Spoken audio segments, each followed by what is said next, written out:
मुंबईतला सागरी सेतू वांद्र्याहून वर्सोव्याला जाणं 2024 मध्ये अपेक्षित होतं, मात्र अद्यापही या सागरी सेतूचं काम पूर्ण झालेलं नाही।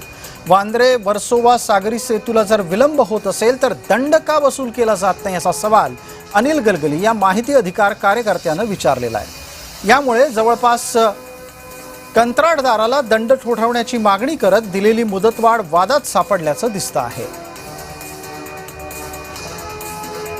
वी बिल्ड एप्को नावाचा जो कॉन्ट्रॅक्टर सध्या काम करत आहेत, यापूर्वी रिलायन्स नावाचा कॉन्ट्रॅक्टर होता, त्यांनी काम न केल्यामुळे त्याला काढण्यात आलं आणि त्याऐवजी एप्कोला काम देण्यात आलं।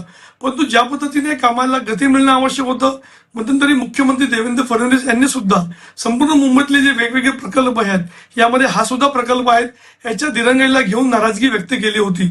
आम्ही MSRTCला पत्र पाठवलं आहे की या संपूर्ण कामाची चौकशी करावी, वेळेमध्ये काम पूर्ण करावं आणि जे दिरंगाई झालेली आहे, जी मुदतवाढ दिलेली आहे त्याबद्दल कंत्राटदारावरती सुद्धा कारवाई करण्यात यावी।